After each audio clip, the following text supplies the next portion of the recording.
Good morning sa lahat. Tara magbasa na tayo nating libro guys. Magandang balita Biblia. Today is 30 March 2024. Nandito tayo sa Aklat ng Kawikaan, Chapter 5, Babala laban sa pangangalonya.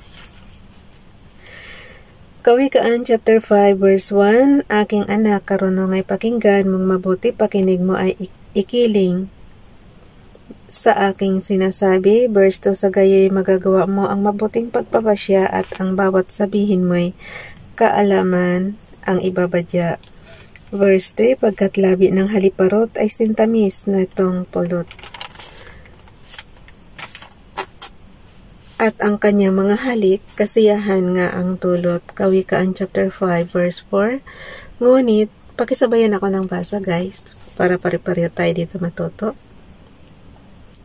Kawikaan chapter 5 verse 4, ngunit, pagkatapos mong sasa sa alindog, hapdi kirot ang kapalit ng kaunti niyang lugod.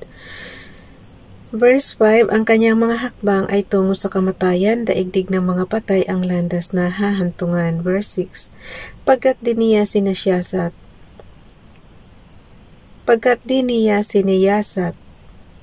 daang patungo sa buhay, ang daan niya ay liko-liko, ni hindi niya ito nalalaman. Verse 7, kaya nga aking anak, sa akin ay makinig, huwag lilimutin salita ng aking bibig.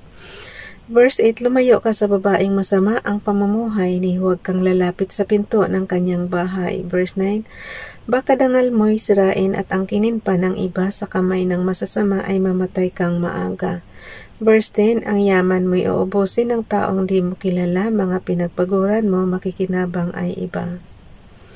Verse 11, kung magkagayon, wakas mo ay anong saklap, walang matitira sa iyo kundi butot balat. Verse 12, dito mo nga may isip, dangan kasi di ko pansin, ang kanilang pagtutuwid, puso ko ay nagmatigas, sinunod ang aking hilig. Verse 13, ang tinig ng aking guro ay hindi ko dininig, sa kanilang katuruan inilayo ang pakinig. Verse 14, at ngayon ay narito ang aba kong kalagayan, isang kahihiyan sa ating lipunan. Kawikaan chapter 5 verse 15, ang dapat ay maging tapat sa asawang minamahal, at ang tangi mong pag-ibig iukol sa kanyang lamang. Ay thank you nga pala Daddy Buyong sa magsishare siya kasi ng ticket ko guys, pauwi sa Masbate, kaya yun. Bakit kasi dapat pagtutuunan ng pansin ng ating Department of Tourism, yung fare ba, yung pamasahe ba sa lokal nating lugar dyan sa Pilipinas. Kasi kung ihahambing mo guys ang ticket ng international papunta dito sa Hong Kong, at yung Manila to Hong Kong at yung Manila to Masbate, $300 Hong Kong dollars na lang ang pagitan. Magkapantay na sila. Kaya kung ikaw turista, ano pipiliin mo? 'Di ba? Parang sa akin dapat pagka local guys, pagka tayo parehong Pilipino, tapos gusto nating mag-explore dyan sa Pilipinas, dapat babaan ang ticket natin.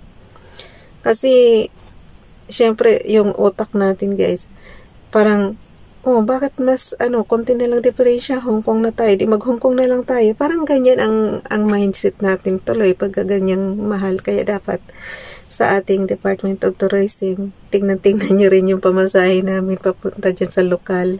Ayun ba, local to local na nga, Manila to, for example, Manila to Masbate na nga lang, yan na lang ini-example ko. Bakit napakamahal naman ang pamasahe? Di ba? Ay, nako. Kaya tuloy yung iba, magtitiis na lang talaga sa sa land na transportation, hindi na sila mag-airplane. Kasi kung ikukumpara mo ba ang ticket guys, sobrang mahal. Buti na lang mayroon tayong mabait na asawa nag-sponsor sa kalahati. Kalahati ng ating pamasahe. Okay, ulitin ko ulit verse 15, ang dapat ay maging tapat sa asawang minamahal at ang tangi mong pag-ibig iukol sa kanya lamang. Verse 16, kung ikay magkaanak sa babaeng di asawa, walang buting idudulot, manapa nga ay balisa. Verse 17, anak mo'y dapat lumaki nang ikaw ay matulungan upang hindi doon sa iba iasa ang iyong buhay. Verse 18, kaya nga ba't mahalin mo ang kabiyak ng iyong buhay? Ang ligaya ay lasapin sa mabango niyang kandungan. Verse 19, mabait siya at mahinhin, babaeng kaakit-akit, ligaya mo'y nasa kanya sa pitak ng kanyang dibdib. Kawikaan chapter 5 verse 20, sa ibang babae ay huwag ka sanang paakit ni huwag mong papansinin, makamandag niyang halik. Verse 21, ang paningin ni Yahweh sa tao ay di inialis, laging nakasubaybay bawat oras, bawat saglit. Tingnan mo guys, no, ang dami-dami natin pero kaya niya tayong tingnan lahat. Ilan ba ang tao dito sa earth? Ang tanong, earth lang ba ang sinusubaybayan ni Father God? Siyempre, yung iba pang planeta guys, marami din pang planetang iba. Kaya pag iniisip mo talaga, gaano ba talaga kaano si Yahweh, kapangyarihan na. Parang iniisip ko, diba, parang hindi na siya natutulog 24/7. Kasi bawat minuto natin na ano niya, tapos patihib, mababasa rin natin dito, dati sa patihibla ng buhok natin bilang niya. So, ganun siya makapangyarihan guys. Kaya nga lagi ko sinasabi, sino kayang nag-create kay Father God? Saan kaya siya nagmula? Kumbaga sa ano kasi kung tayo ginawa niya, ginawa tayo galing sa alabok. Lagi ko talang tinatanong, Father God, saan ka ba galing? Ganun talaga lagi kong tinanong, saan ka ba galing? Sino ba nag-create sa'yo? Okay, verse 21, ang paningin ni Yahweh sa tao ay di inialis, laging nakasubaybay bawat oras, bawat saglit. Verse 22, kasamaan ng isang tao ay bitag na nakaumang, siya ang magdurusa sa sariling kasalanan.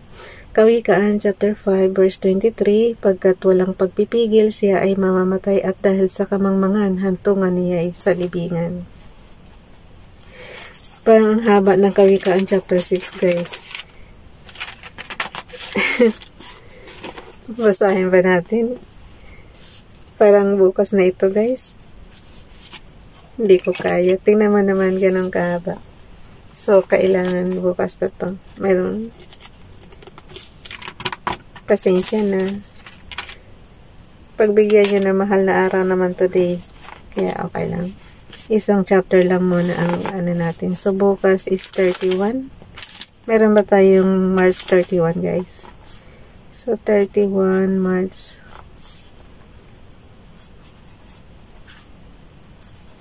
Tapos, next is, ano na, April na, 2024. Bye everyone. God bless.